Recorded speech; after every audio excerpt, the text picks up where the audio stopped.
I am in Lincoln City, Indiana at Lincoln Boyhood National Memorial. It's been quite a few years since I've been to where Abe Lincoln grew up. Mask is falling off, and times have changed since the last time I was here. At all the national parks I've been to since the 2020 COVID-19 pandemic, visitor centers are often closed. This here is the old visitor center building, which is really cool. Doesn't appear that it's open right now. So what I'm doing today is getting a winter check-in of this national memorial, seeing how it's doing during the pandemic, what you can do, what you can't do, and just enjoying this very, very sacred and historic site. So let's go. This masterpiece of a building is the Visitor Center, formerly known as the Memorial Building. It was built by the Civilian Conservation Corps and was completed in 1943.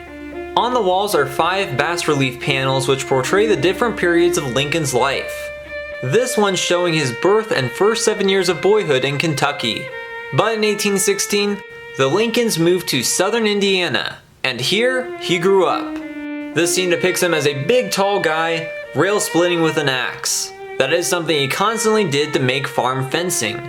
After some flatboat work on the rivers, he moved to the village of New Salem, Illinois in 1830, eventually got his law license, and was elected as a state representative. He moved to the new capital city of Springfield, Illinois in 1837, and that is where he raised his family and became a national figure. At a time of unprecedented peril, Abraham Lincoln was elected president in 1860 and went to Washington, D.C. This soot-covered bas-relief shows him observing the defenses of the Union Capitol. He was so tall he almost got shot at them once. Sadly, he was assassinated in 1865 at the conclusion of the Civil War, and there it is adorned with what Secretary Edwin Stanton said when he passed. Now he belongs to the ages. There's also now hand sanitizing stations outside. And yes, the building is closed. The museum in here is really good, so that is very disappointing. Across this big lawn is where Lincoln's mother is buried, but it's totally blocked off. Looks like they're renovating the area. I have now moved on to the Lincoln Boyhood Farm. These are the very woods and fields of Thomas Lincoln's farm. This was Western Frontier Wilderness during the 14 years he lived here from the ages of 7 to 21, but the Lincoln family moved together to a new farm in Illinois in 1830. Abraham soon went his own way.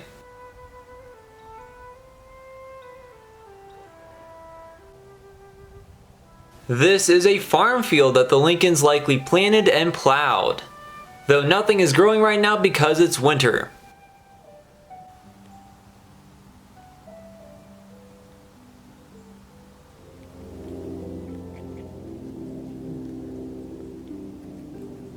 This is the trail to the Lincoln Farm recreation, but first I want to see the original cabin site memorial. This is a unique bronze casting of fireplace hearthstones and sill logs that marks the foundation of a cabin that the Lincolns built and lived in. They would have built and inhabited several different cabins in the area, perhaps making a new one every 1 to 2 years, and none of them survived. But this foundation was discovered when the Civilian Conservation Corps was developing the park, and they decided to bronze it, which was an interesting decision. I guess that will preserve it for much longer. The Lincolns built this cabin in 1829, so it was perhaps their last cabin here in Indiana.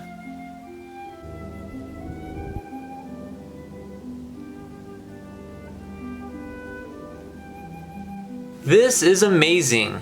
Lincoln lived and grew up right here.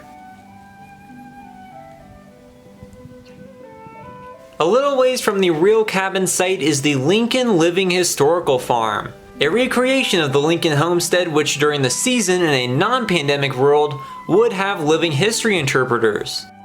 Obviously that is not happening right now and the cabin is closed, but we can still walk around.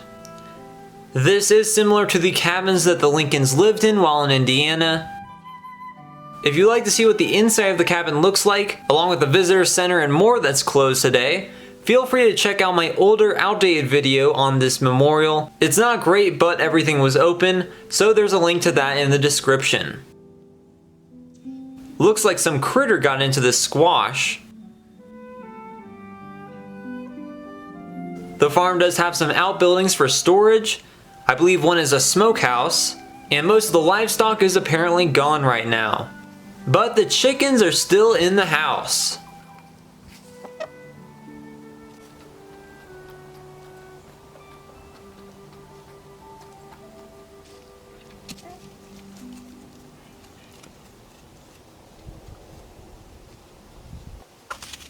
Oh, there's a cockfight brewing.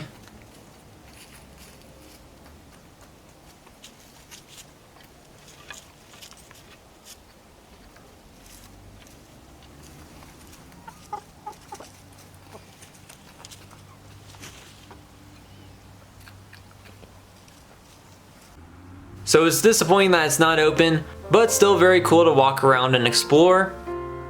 Definitely recommend visiting in summer for the living historical farm. Now I'm going to take the Lincoln Spring Trail, which is a very brief walk to see the Lincoln Spring site.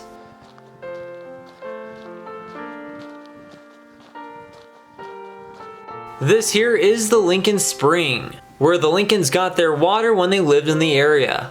Thomas Lincoln chose his farming locations largely due to their proximity to this spring. And there's a railroad line that was built right next to it. The railway actually used the spring for water back in the day.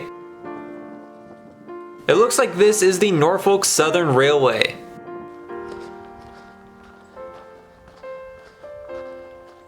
Now I'm going to do the Trail of 12 Stones. That has 12 very historic and important stones from places related to Lincoln's life along the trail side.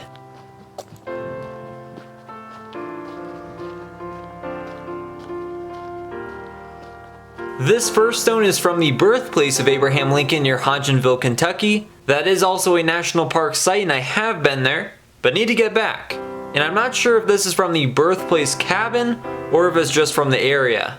This is the Spencer County Memorial to Abraham Lincoln.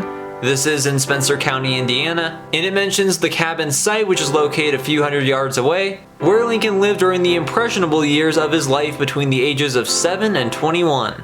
These dense forests are much like what Lincoln experienced, though they're not as isolating anymore, and there aren't as many wild and potentially dangerous animals like wolves prowling about.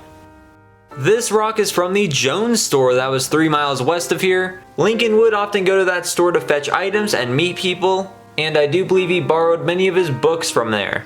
This is a foundation stone of the Western Sun and General Advertiser that was in the historic town of Vincennes, Indiana. It was where Lincoln first saw a printing press in 1830. He visited the print shop in Vincennes when the Lincolns were crossing into Illinois, and there is now a Lincoln Trail Memorial on the Illinois side of the Wabash River.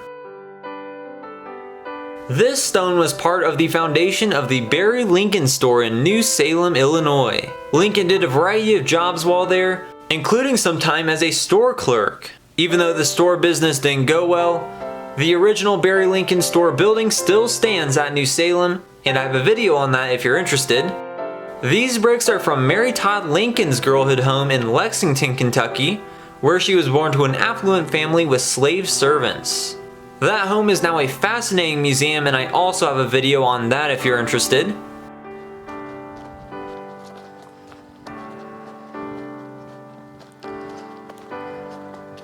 Here's where a railroad track goes by. Looks like it's out of service. This stone is from the White House, which was known as the Executive Mansion during Lincoln's tenure. That is awesome. I'm not sure when this stone was removed to be brought here, but it's safe to assume it was there when many other presidents were in office as well.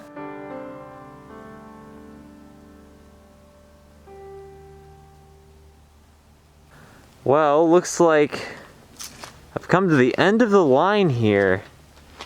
That was only like half of the stones, but the rest of the trail is closed off, no access to the cemetery or the parking lot, the visitor center. That sucks.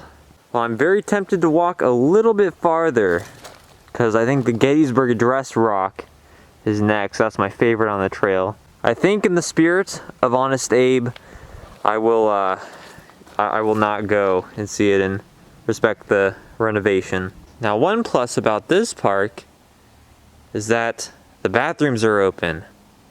Thank God. As I've discovered in my limited travels during this pandemic year, this is luxury now. Alright, gotta say, now is probably not the best time to visit Lincoln's boyhood home. Again, none of the inside stuff is open, so the visitor center building itself is really cool. While the exterior is the best part, they have some neat exhibits inside. The farm isn't working, you can't go inside the cabins, and the trail is closed off, and you cannot see the grave of his mother, Nancy Hanks Lincoln, who died here. Well, it's kind of a bummer. It's still really cool to be walking in the very same woods as a young Abraham Lincoln. But I think now we'll go across the street into Lincoln State Park. So I'd recommend taking a look at the Lincoln State Park video. Link will be in the description, and I will of course return to Lincoln's boyhood home when the park is safe to fully open. If you enjoyed this video, please like, subscribe, and share. Also check out my other videos on Lincoln history, national parks, and much more. Thanks for watching.